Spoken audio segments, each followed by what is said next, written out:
He's the deal lawyer, and he's the certified coach.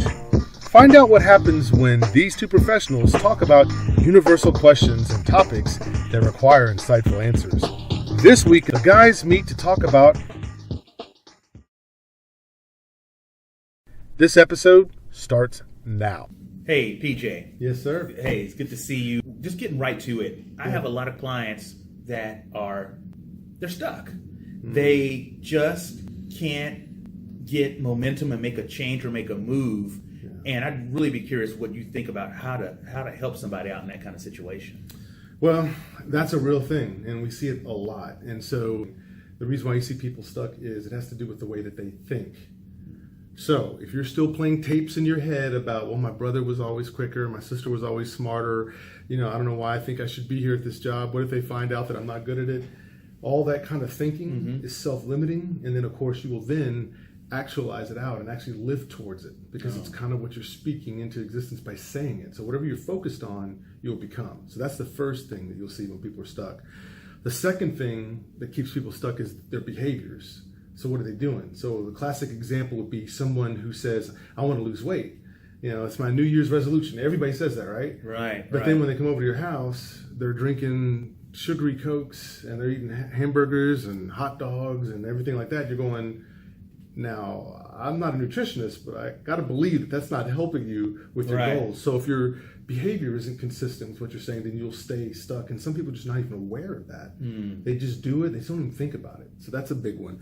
And then I'd say the third thing why people stay stuck actually here is how they respond to uncertainty or obstacles. You see, so as an attorney, you're always thinking about how this thing could go wrong so that you can figure out how to make it go right, right? So you're doing that kind of constructive thinking. Right. Well, most people don't do that. Most people just say, oh, I'll wing it. I'll make it happen. It'll work.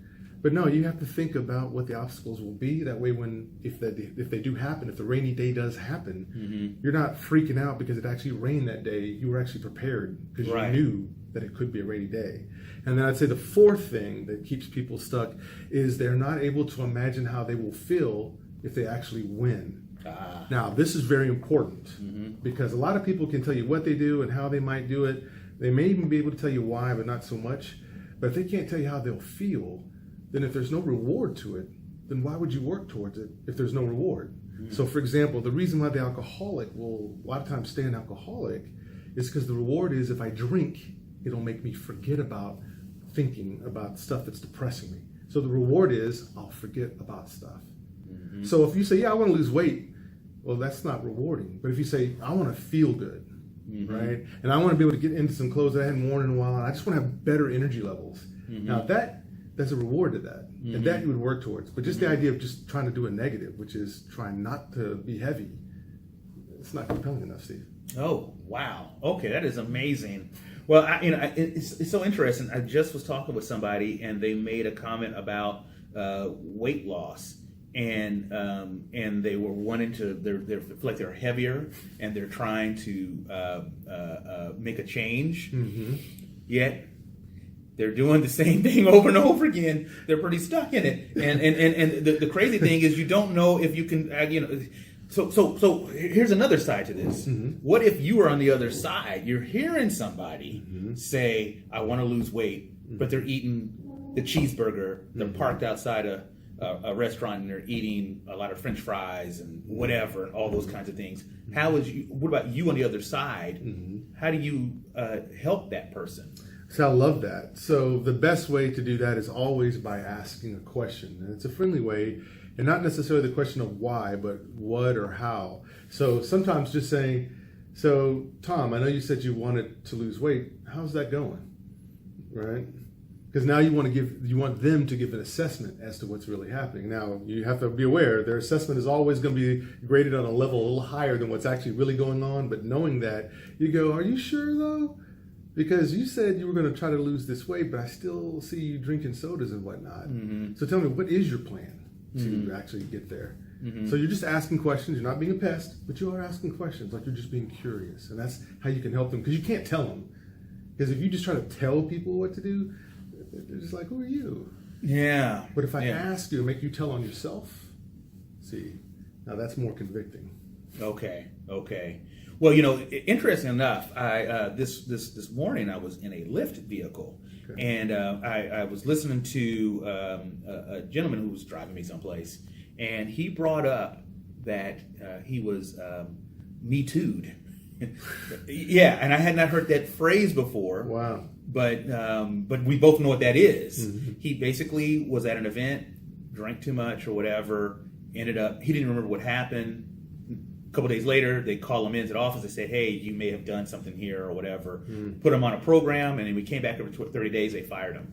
And so, wow. And so the interesting thing is, watching him and listening to him drive, I could see that he was stuck. He was stuck because he has not adjusted to something that should be in place anyway, but just kind of the fairness that is involved in the workplace and how you interact with people and everything. I saw moments of frustration and everything as he was interacting. And so it made me immediately think of being stuck. And he did say a couple of things where I think he's getting there a little bit. He said, I'm humbled. I've been humbled because he was used to making $200,000 or $300,000 a year. And now he's, the only job he has right now is driving Lyft. And there's nothing wrong with that. But usually people have other jobs on that. There's a side hustle, but that is his only thing. And I just wondered about that guy, how you would help someone like that in that situation. Well, see, so the first thing we do is we want to applaud the fact that he's aware. Because there's nothing worse than being lost and not being aware that you're lost. Because you're just moving around like, no, I got it under control, and really you don't. So the first thing I would tell someone like that is like, hey, you know what? I'm glad that you actually acknowledge it, that you actually see it. And so then I might start saying things like, so obviously you want to be better. So what kind of steps do you think you have to take to make that happen? Or what are you doing currently to see that you get a different outcome? And now what I'm going to do is try to listen to what strategy he might give me.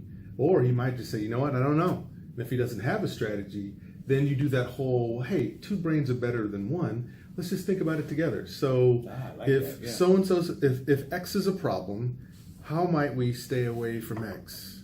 Well, let's look at other solutions. What are other solutions, other things we could do? What's Y? What's Z? Right? What do you think about that? And you start asking, what do you think about that? Well, great. I've never really framed it that way before. Yeah. Right? Because that's part of it. They're not thinking. The thinking is flawed here. Oh, and I guess that's kind of the key is, I can see that with clients and, other folks sometimes where you can listen to them and they're like on a, I like to call it being a gerbil on a wheel and just keep running around in a circle and they're not going anywhere, but they're doing the same thing over and over again. And you try to kind of come in and say, hey, have you ever thought about this? Or that, because otherwise you're going to keep doing the same thing over and over again. Absolutely. It's called the insanity cycle, where you just keep doing the same thing over and over and over again. And we're not talking about the exercise, huh? That's right. We're not even talking about the exercise. But that actually is a thing, the insanity cycle. And it seems strange, because you would think, there's smart people out there. Surely they see that they're doing the same thing over and over again. Sometimes they don't. And sometimes when they do see it, they're just like, I don't really know what the next step is, because whatever you do first, whatever you learn first, you learn best. So that's why it's harder to unlearn something than to just learn something fresh and brand new that you didn't know. So they're having to unlearn and then try to learn what's the new thing to do, and they see that as overwhelming. Like, if I've been doing this for 20 years, if I've been drinking for 20 years, how do I just quit? Yeah. Just like that. So just the thought of them trying to quit becomes overwhelming, because it's like, I don't even know what that's like. Yeah. Yeah. Right? And so they need somebody to help connect the dots for them, to show them, well, let's look at it. Let's think about it. Right? Because again, we're going to frame it. What if, right? What if statements. Could you see that happening? Because if you can visualize it, then you might go, I think if you're using the third eye, you go, well, that does make sense. Yeah. It's interesting because, I do talk to some folks every once in a while about I've heard this new trend of vision boards. And some people kind of like, oh, it's silly, that's for girls or whatever and all this kind of stuff, which is completely ridiculous. Yes. I think, back to what you're saying there, if you're able to visualize and think of how it's going to feel when you accomplish the goal or achieve this particular result, it incentivizes you to then follow the strategy, hopefully, that you've developed to get to that end result. That's right. Yeah, for sure. That's right. And you should be asking yourself, hey, what do I want here? Because that person that has the alcohol problem, or this guy that had the problem with Lyft, what does he want? Does he really want to be the guy in the office that nobody wants to talk to? No. I mean, that's basically the reason why I think what happened. That's why he's gone, is because they're like, how can we bring him back into the office after this has happened, and how everybody else is going to feel about it? Yes. You know, and so and that's something he has to think about. Yes. You know, absolutely. Yeah. So when we think about the consequences of certain actions, we can say, well, what's the more favorable outcome? What do we really want? And so sometimes people will say, like, I'll ask people in some of my private practice, I'll say, so what do you want to accomplish? Because I'm a strategic thinker, and I always want to start with, well, what are you trying to accomplish? So I can draw a map from where you are now to where you're trying to go. Right. But if they can't tell me what they're trying to accomplish, now I know why they're stuck. Right. Because if there's no clarity around what you want, or what you're trying to do, or how you see yourself in 5 years from now, because some people say they hate that question. I hate that question. It's not 5 years from now. But I'm like, no, absolutely, because it allows you to start constructing in your mind a plan, a vision as to what this could be in 5 years, and that's actually should be exciting. But for most people, they kind of get stuck with that. Yeah, you know. So what I also have found out, it's better to be running to something necessarily as opposed to running away from something. Yes. And so that's back to kind of that vision board or visualization of what you're trying to achieve, and then you're on your way to it. You know, there's like a saying where there's the gazelle and the cheetah or whatever. And so the difference between the two, you know, the gazelle is going to run away from the cheetah. The cheetah obviously is going to go after something, and at some point somebody gets caught and gets eaten. And so we obviously want to go towards our goal and try to achieve it and everything. And so that's something where I know where someone like you, PJ, and I like to call you the Dr. Phil of Dallas, and where you can help people get on a strategic path and run towards their goals as opposed to run away from something, and being more strategic and deliberate in their actions, and so they can achieve and have a better life. That's exactly right. Because, Steve, I'll tell you this. I don't know anybody who wakes up and says, you know what, today I just want to be mediocre. Said by no one.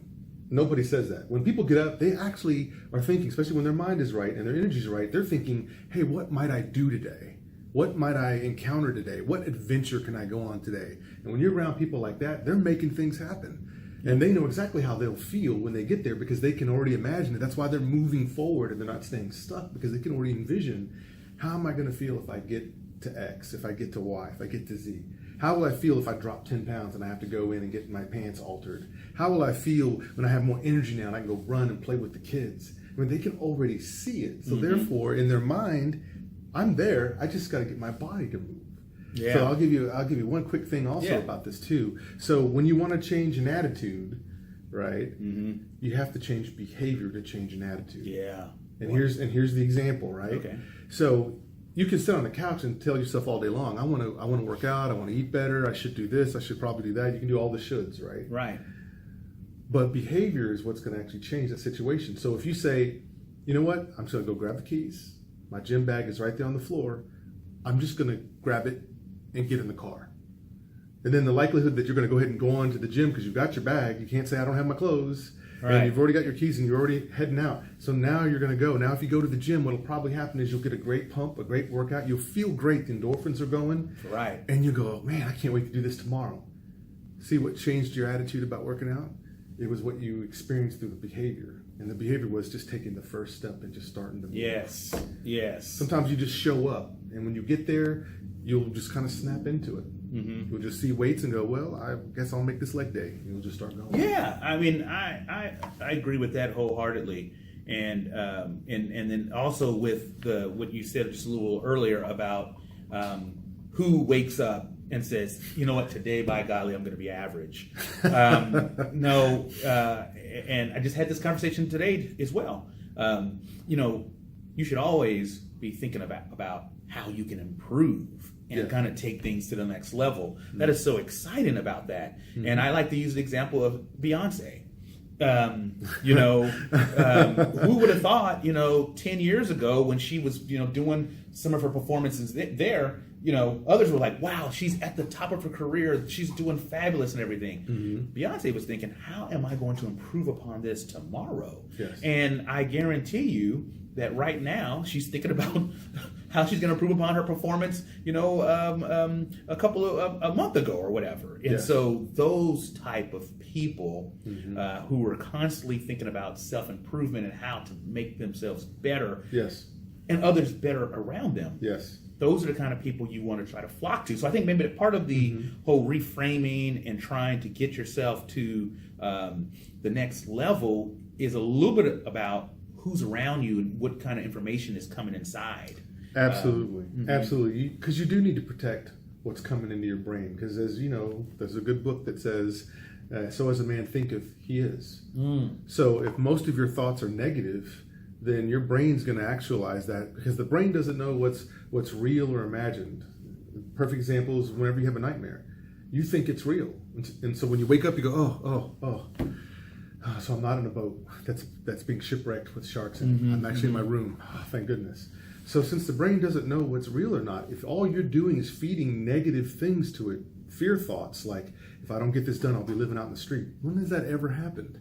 Right? But you start thinking these things, and the brain just says, well, I don't know if this is real or fake, so let's just work towards that end. And so what you'll do is you'll self-sabotage. I've seen people do it on job interviews. I've seen people doing it just with their friendships. They just self-sabotage everything. They say, hey, keep me in line on a couple things. I want you to be my accountability partner. And then when someone tries to hold them accountable, then they bite their head off, and it's like, how dare you? Yeah, Tell me. Like, didn't you ask me to hold you accountable about whether you eat too many fries or not, right? So it's just amazing. So it's funny. So how you behave and how you carry on, if you keep believing something and you keep saying to yourself the same old tapes, I'll never be good at this, and it has to do with your worthiness. And that's the problem. When you see shame, there's a lot of worthiness problems. I don't think I'm worthy, so therefore, this is probably the outcome I deserve. So I'm going to keep doing what I'm doing because I deserve this outcome. Yeah. And that's obviously then a reframing of the mind. And so then, somebody, I guess, who is trying to lose weight may get a trainer, a coach to help them reframe and sort of be an accountability partner. And then I guess somebody who maybe is professionally stuck or is in a place where they're trying to get to a next level needs somebody to maybe a professional to come in and help them and guide them from time to time and everything. That's true. Everybody needs an advocate. Everybody needs somebody who's on your team who's rooting for you, right? Because there's plenty of people, you and I both know, who are standing on the sideline throwing darts at you.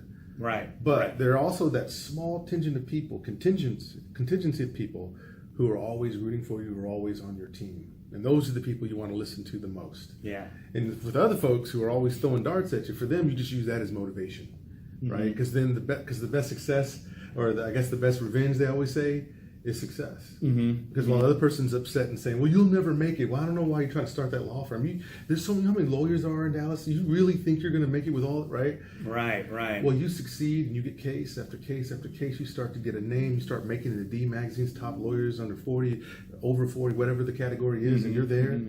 You don't even have to respond back because your success just said, there it is. There it is. That's right. That's exactly so everything right. you said was false because I just proved that this went the right way. So in a way, thank you for doubting me, because it actually helped fuel my persistence. Because that's the other thing. Going to the gym is one thing, and you might go for a week or two, but you won't see the results unless it's consistent, and then you have to be persistent in order to be consistent. Wow. Okay. Well, that is a lot. That's a mouthful, DJ. So what I'm learning here, and some of it is a little bit of a re-emphasis, is if you have an issue, you feel like you're stuck, you have to do something about it. Because I'm thinking about also Teddy Roosevelt saying, complaining about a problem without a solution is called whining. That's right. And of course, like as you point out, you can't just necessarily get in someone's face telling you they're whining. Right. You ask the delicate questions where they can kind of come back to it and like, wow, I said I want to lose weight. I'm drinking this big gulp. I'm eating this giant cheeseburger, and how is that all lining up with what I'm trying to achieve? And so, yeah. I mean, because that's all it is, and it works to yourself, right? So there's accountability and there's self-accountability, because sometimes the coach can't be there, and sometimes the personal trainer at the gym can't be there. Sometimes the lawyer isn't there. The mom or the dad can't be there. Or the mom exactly. or the dad, right? Because you're already in court, so maybe you can't answer your phone. So there's a self-accountability. Self-accountability says, all right, no matter what's happening, I'm not going to change anything in terms of where I'm trying to go. If I slip back and fall back, it's just a slip back. But it doesn't mean I have to jump completely off the wagon and just start all over again. It's a hiccup. I expect that there's going to be some hiccup. So get off your own case and say, you know what, okay, I slipped up. But that doesn't mean I'm going to eat bad the rest of the day just because I slipped up at breakfast or at lunch. Right. So you have to self-accountability is going to really help you when you don't have the accountability around you. And the way you do that is you say, stick to the plan. See, that'd be hard if you don't have a plan. Yeah, that's exactly right. No plan. Well, darn, you're not going to go very far. You're going to keep doing what you're doing. You're going to stay stuck. That's exactly right. And what we want to do is get rid of the adhesiveness of stucktivity. We need to get rid of that, because no one should be stuck, really. When you think about it, every day when you get up, you deserve to go to that job. You worked to get that job. You went to school for the education to have that job. You belong there. So it's not that you don't belong. You do belong. It's just, what are you saying inside your head? And if it's lies, we know what we got to do. We starve lies, but we feed encouragement. We feed the truth.